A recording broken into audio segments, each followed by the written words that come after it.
semua kegiatan untuk melakukan pengerahan kepada kepala desa, aparat-aparat, kemudian kepada kepala-kepala daerah, itu ternyata dibolehkan.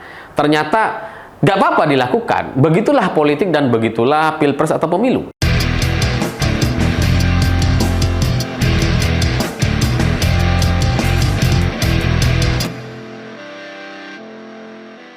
Selamat malam semuanya. Hari ini saya bangun pagi dengan sangat-sangat ceria karena ini adalah tanggal 22 April. Ini adalah hari kelahiran saya, dan kemudian semalam saya juga menyaksikan pertandingan yang sangat-sangat luar biasa menyenangkan antara Indonesia melawan Jordania di Piala Asia U23 karena skornya itu sangat mencolok 4-1 dan gol-gol yang diciptakan oleh pemain timnas kita itu sangat-sangat luar biasa berkelas. Jadi pagi ini saya bangun dengan sangat ceria gitu ya, apalagi bersiap-siap untuk mendengarkan putusan MK terkait sengketa Pilpres 2024. Dan terus terang saya nggak mendengarkan secara langsung, tapi saya mengikuti pemberitaan yang ada di media mainstream dan beberapa grup WhatsApp, dan saya terus terang sangat-sangat terhibur sekali karena ada beberapa pemberitaan yang lucu. Ya, meskipun sampai video ini dibuat, itu MK sudah menyatakan penolakan terhadap gugatan yang diajukan oleh kubu Anies Caimin, meskipun ada 3 hakim yang menyampaikan perbedaan pendapat atau dissenting opinion, tapi pada intinya ini sudah ditolak, atau kemudian permohonan atau gugatan yang disampaikan oleh Anies dan Caimin itu ditolak sepenuhnya oleh MK. Tapi dari beberapa pemberitaan, menurut saya ini ada beberapa hal yang sangat menghibur.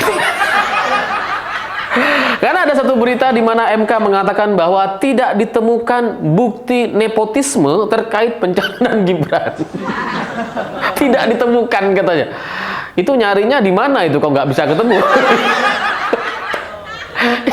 Ya, karena kalau soal terkait pencalonan Gibran kan sudah ada sebenarnya putusan MK di mana paman Gibran itu dinyatakan bersalah atau melanggar kode etik sehingga dia tidak lagi menjadi ketua MK. Dan kalau kemudian tidak ditemukan bukti nepotisme katanya, kurang jelas apa gitu. Gibran ini kan anaknya Pak Jokowi, setahu saya gitu ya, anak kandungnya gitu. Terus kemudian yang meloloskan undang-undang, yang membolehkan, yang memberikan jalan agar Gibran bisa maju sebagai cawapres, itu adalah pamannya Gibran. Jadi kalau MK bilang tidak ditemukan nepotisme,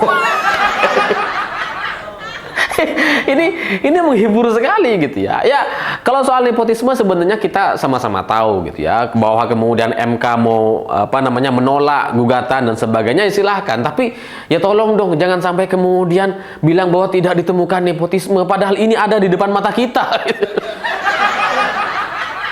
Kalau soal bukti pemberian bansos tidak ada kaitannya dengan perolehan suara, katakanlah itu sulit untuk dibuktikan karena ini soal suara ratusan juta orang gitu ya. Kan nggak mungkin kemudian kita harus tanya satu persatu ratusan juta orang ini satu persatu, itu kan akan membutuhkan waktu yang sangat-sangat lama. Jadi kalau soal urusan bansos kemudian dianggap tidak ada kaitannya dengan perolehan suara, itu mungkin karena memang sulit untuk dibuktikan. Tapi kalau soal nepotisme kan kita sudah sama-sama tahu gitu. Gibran itu anaknya Pak Jokowi itu presiden, pamannya ketua MK, ini kita semua tahu. Jadi ini bagi saya sangat-sangat menghibur sekali gitu ya. Ya, bahwa kemudian ini adalah upaya terakhir gitu ya, upaya terakhir di MK dari sengketa Pilpres 2024. Menurut saya seharusnya ini bisa ditutup untuk kemudian memberikan legitimasi atau kekuatan bagi paslon yang coba dimenangkan, yaitu Prabowo dan Gibran. Kalau kemudian memberikan pernyataan-pernyataan yang katanya tidak ada nepotisme, padahal sudah bisa kita saksikan dan kita sama-sama tahu gitu, Prabowo itu adalah menteri di kabinet Pak Jokowi atau di kabinet bapaknya Gibran. Terus kemudian Gibran adalah anaknya Pak Jokowi. Kemudian putusan MK yang memutuskan hasil MK dan kemudian membolehkan Gibran itu adalah pamannya. Jadi tidak ada nepotisme yang disampaikan oleh hakim MK. Itu menurut saya ya terlalu lucu. Terlalu menghibur. Tapi ya bagaimanapun ini sudah disampaikan oleh MK gitu ya, putusannya bahwa MK menolak gugatan dari paslon Anies dan Caimin. Dan kalau misalkan setelah ini Prabowo Gibran akan memimpin Indonesia untuk 5 tahun ke depan, bagi saya pribadi sikap saya adalah ya ini sama seperti Pilkada DKI 2017 lalu, di mana saya mendukung Ahok dan kemudian yang menang ternyata Anies Baswedan. Ya selama 5 tahun saya menertawakan Anies Baswedan. Jadi mungkin situasi yang sama juga akan terjadi untuk 5 tahun yang akan datang. Silahkan Prabowo dan Gibran memimpin Indonesia untuk 5 tahun ke depan.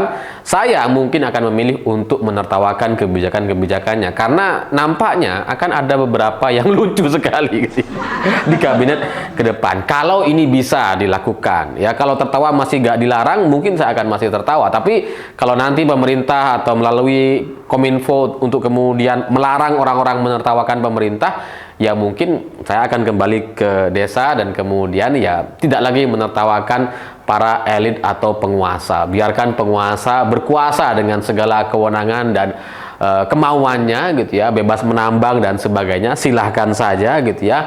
Dan ya namanya orang berkuasa bebas-bebas saja gitu, jadi ya silahkan gitu kalau memang situasinya seperti itu. Tapi semoga kita semua masih bisa menertawakan pemerintahan Prabowo Gibran di 5 tahun yang akan datang. Jadi bagi saya ucapkan selamat kepada Prabowo dan Gibran, karena dari putusan MK ini nampaknya ini adalah keputusan terakhir dan mereka harus segera dilantik di bulan Oktober nanti. Saya sebagai masyarakat, sebagai warga negara Indonesia mendoakan agar Prabowo Gibran ini langgeng minimal sampai 2029 dan tidak ada perpecahan, tidak ada sikut-sikutan seperti yang diisukan oleh banyak orang. Dan bagi Pak Ganjar dan Mahfud MD atau Anies Baswedan dan Caimin, ya seperti halnya pertandingan gitu ya, semoga ada pertandingan lainnya, semoga ada pertandingan kesempatan tanding lagi di masa yang akan datang atau di Pilpres 2029 nanti,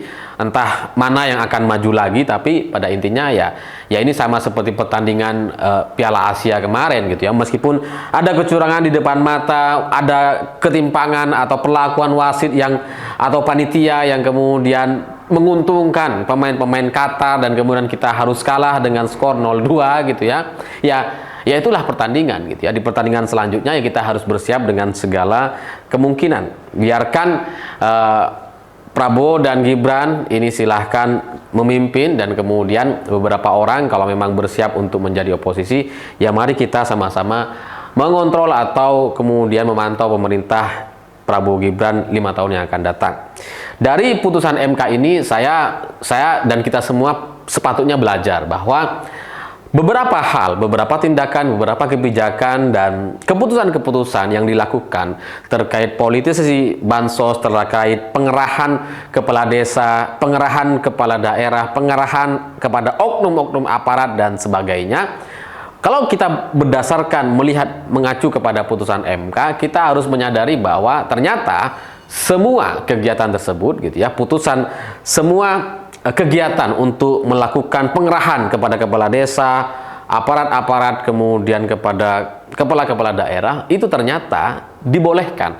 Ternyata nggak apa-apa dilakukan. Begitulah politik dan begitulah pilpres atau pemilu. Jadi ya bagi kita semua ini menjadi satu pelajaran bahwa hal-hal yang semacam itu ternyata boleh dilakukan. Sehingga kalau kita berniat untuk maju di pilkada atau pilpres atau pemilu di masa yang akan datang, mungkin kalau untuk memenangkan kontestasi perlu rasanya kita melakukan cara-cara yang sama, seperti misalkan menyalurkan bansos menggunakan APBN atau APBD.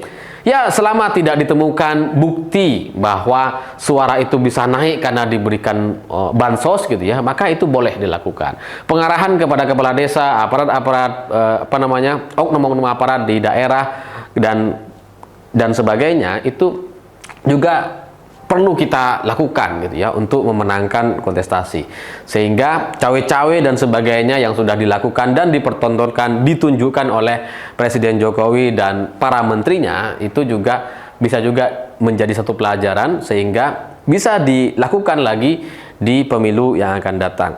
Nah, kalau itu pengen cara kita untuk memenangkan kontestasi. Tapi kalau mau jujur-jujur saja, mau jalur lurus, jujur, adil dan sebagainya, gitu ya, yang tidak menggunakan atau memanfaatkan fasilitas negara dan sebagainya, ya mungkin hasilnya akan kalah lagi dan sebagainya. Jadi karena Hakim MK sudah memutuskan bahwa ada 3 opini pendapat yang berbeda atau dissenting opinion, tapi pada intinya MK sudah memutuskan bahwa ini nggak apa-apa gitu ya, semua tindakan-tindakan itu ternyata boleh dilakukan. Jadi ya ke depan kalau ada orang yang melakukan hal yang sama, kita nggak perlu protes karena itu dibolehkan oleh negara atau MK. Saya pikir itu. Terima kasih sudah menonton. Begitulah kura-kura.